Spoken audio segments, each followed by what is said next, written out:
پاس کومه نور البصر بصر صاحب ته چې راشي او په خپل کلام ونمانځي. ستاسو د لاسونو په دروند فقا کې راځي نور البصر بصر صاحب.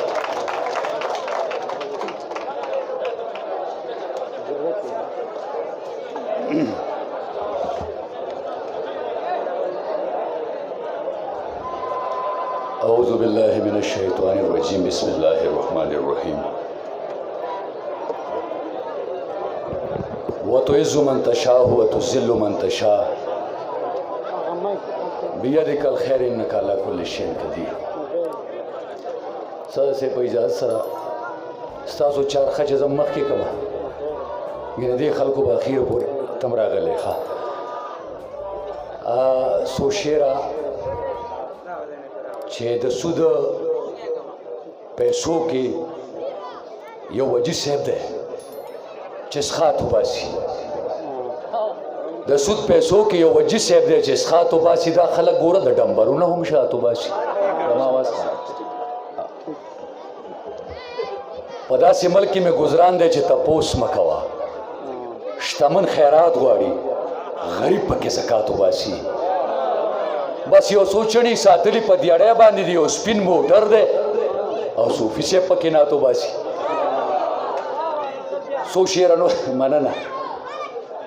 بس یو سوچنی ساتلی په دیاړی باندې دی، یو سپین موټر دی او صوفي صاحب پکې نعت وباسي.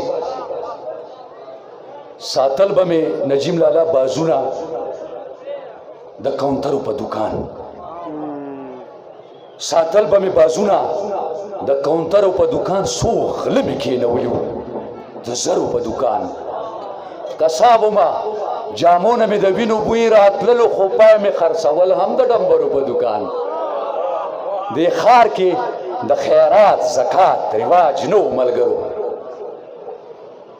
تاریکه دې ښار کې د خیرات زکات رواج نه و ملګرو. روټۍ مې لټولې ننهارو په دکان. یو نظم وایم کوشش کوم مری مې ناسته ده چې نور هېڅ پوهېږم نه، صرف بس دا یو خبره یو انځورګر مې په دماغ کې فن پاره جوړوي، یو نجار مې په ترخزه باندې فکر تراشي. پیژنګلي مې د سپېڅلې عقیدې سره کوي، هغسې بیا مې احتیاج کي د یو پاکې جذبې او را په زړه کې یو کیسه د مور د ستړي ژوندون.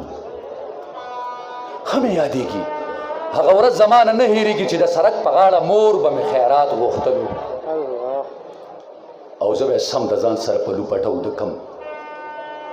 دواړه لاسونه به یې پورته که د خدای په نامه لږ څه خوراک کړي چې بچی راته د لوږې نه مري، او په بدل کې به یې هر چاله جنتونه غوښته.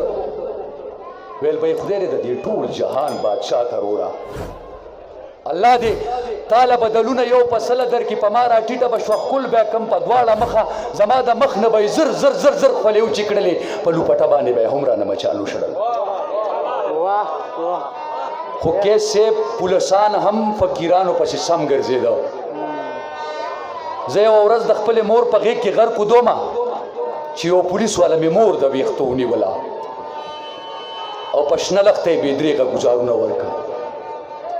سمه یو لښته زما ملا پورې رالې وشوله، د خوبه پاڅېدم، ما ورانې ورانې ورانې ورانې کړکې وکړې، مور مې را جوخ کړمه سینې ته شوه په ما را ماته. ما مې د مور په ترخ کې سر ورکو د ډېرې ویرې.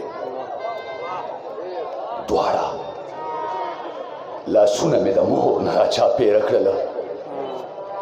د مور د سترګو نه به اوښکې زما خولې ته راتلې، زما وښکو باندې به رو بهېدې او یخې به شوم.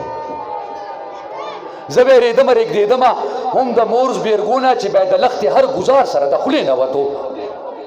بیا هره شپه به یې خپل ځان له ټکورونه ورکول. په دغه حال کې به یې هم زما ډېر خیال ساتلو. که به میتیازې به هر څو ورته ما جولی کې وکړې، هېڅ په یو حال کې د غېږې غورځولی نه یم. په کومه شپه به لیوال صاحب چې زه ګرمې ته بیولې ومه، هغې به سمه د ازغو په سکو شپه تېره کا. بلا مودې وشو چې مور زما نه هېرېږي. هغه زبېرګي هغه ټکور زما نه هېرېږي.